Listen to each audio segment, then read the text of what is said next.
मैं भारत को भारतीयता की मान्यता के आधार पर फिर से खड़ा करना चाहता हूं, उस काम में लगा हूं। अब तीसरी किस्सा बताता हूं कि चूंकि वहां ठंड बहुत है तो सब्जी नहीं बन सकती। सब्जी पकेगी कैसे? बॉइलिंग पॉइंट चाहिए ना, उबाल का तो बिंदु चाहिए। दाल को पकाना हो तो दाल नहीं पकेगी, सब्जी बनानी हो तो सब्जी नहीं पकेगी। तो वहां क्या होता है, सभी सब्जियां डिब्बे में बंद होकर आती है और डिब्बे बंद सब्जियों को प्लेट में निकाल के वो खाते। अब डिब्बा बंद सब्जी की विशेषता यह है कि उसमें नमक मिला के नहीं डाल सकते डिब्बे में, नहीं तो खराब हो जाती है, तो नमक ऊपर से मिलाना पड़ता है। तो यूरोप के सभी देशों में पिसा हुआ नमक खाने की ही परंपरा है, क्योंकि नमक को सब्जी प्लेट में रखने के बाद ही मिलाना पड़ता है। भारत में अब यही नकल हमने करना शुरू कर दिया।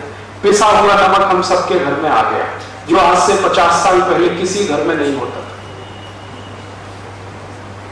हमारे यहां क्या है, कोई भी सब्जी हो, कोई भी दाल हो, उसका बॉइलिंग पॉइंट सामान्य रूप से उपलब्ध है, क्योंकि सूर्य उपलब्ध है। तो हम जब नमक डालेंगे तो सब्जी बनाते हुए डालेंगे या दाल बनाते हुए डालेंगे, और दाल और सब्जी में नमक वही अच्छा होता है जो डेले वाला होता है, क्रिस्टल वाला होता है। वो डाल के अगर आप सब्जी बनाएंगे तो तासीर है दूसरी, और ये जो पिसा हुआ नमक डालेंगे तो बिल्कुल तासीर बदल जाएगी। और ये छोटी छोटी बातें जैसे ही बदलना शुरू करती हैं तो फिर बीमारियां आपके शरीर में घर करना शुरू करती हैं। मैं आपको एक छोटी सी बात बताता हूं, जो पिसा हुआ नमक खाना आप शुरू कर दीजिए, अपने ही घर में एक एक्सपेरिमेंट कर लीजिए। 2 बच्चे अगर आपके पास हैं, एक को रोज पिसा हुआ नमक खिलाइए और एक बच्चे को वो डेले वाला नमक सब्जी में डालते हुए उबालते हुए खिलाइए। जो बच्चा डेले वाला नमक खाएगा वो ज्यादा स्वस्थ रहेगा, जिसको पिसा हुआ नमक दे रहे हैं वो हर समय बीमार रहेगा। कारण क्या है? आप पूछेंगे जी कारण क्या है?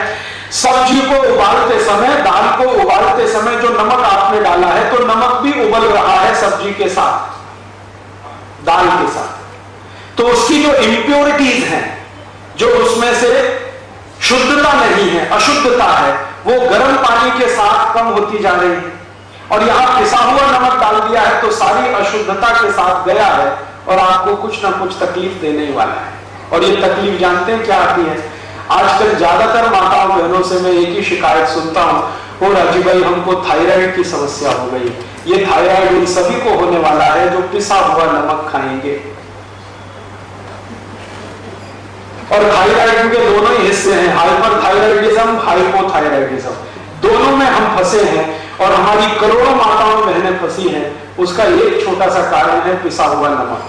जितने दिन आप ये खाते रहेंगे थायराइड से कभी भी बाहर निकल ही नहीं सकते, कितनी भी गोलियां खाएं, कितने भी इंजेक्शन लगाएं। लेकिन जैसे नमक बदल देंगे, बिना दवा के थायराइड ठीक हो जाएगा। मेरे पास बहुत सारे पेशेंट आए थायराइड के, ज्यादातर माताएं आती हैं क्योंकि उनको थायराइड की समस्या पुरुषों की तुलना में ज्यादा होती है सेंसिटिविटी के कारण। तो वो आती है शिकायत लेके, क्या बताएं इतना थायराइड बढ़ा हुआ है, फिर मैं ये गोली खाती हूं तो शरीर और बढ़ रहा है, मोटापा बढ़ रहा है। और एक महिला तो एक बार मेरे पास आई थी जिनका वजन तो मुश्किल से 60 किलो था, लेकिन शरीर देखो तो लगे 100 किलो का, जैसे फुटबॉल में हवा भर दी हो। तब मैंने उनको समझाया कि आपकी समस्या क्या है। उनके समझ में आ गया। मैंने कहा बस कल से आप ऐसा करो, नमक बदल दो, पिसा हुआ नमक खत्म कर दो, डेले वाला लाओ। वो बहन जी ने शुरू किया है, अभी 8 महीने हो गए हैं, वो बराबर हो गई। 58 किलो वजन है, वैसा ही शरीर है। और वो कहती है अब मुझे थायराइड की समस्या नहीं। अब वो कहती है राजीव भाई मैंने लाखों रुपए खर्च कर दिए, 8 साल से मैं दवा खा रही हूं, इतने इंजेक्शन ले लिए, कहां मैं गई डॉक्टरों के चक्कर में, लेकिन किसी डॉक्टर ने ये नहीं बताया कि आप ये नमक पिसा हुआ मत खाओ। मैंने कहा उन्होंने नहीं बताया, उसके पीछे कारण दूसरा है। कारण ये है कि अगर आप ठीक हो जाएंगी तो डॉक्टर का धंधा कैसे चले? तो वो तो नहीं चाहेगा कि आप ठीक हो, वो नहीं बताएगा। जानता वो भी है, जो मैं बता रहा हूं वो डॉक्टर भी जानता, बताएगा नहीं। तो ऐसे छोटे छोटे से हमारे अपने जीवन में बिना सोचे समझे किए गए नकल के काम हमको इतनी बड़ी समस्याओं में फंसा देते हैं। दोस्तों सबसे पहले तो चैनल सब्सक्राइब करें, फिर लाइक, कमेंट और शेयर करें। और हाँ, हमारा एंड्रॉयड ऐप डाउनलोड करना ना भूलें।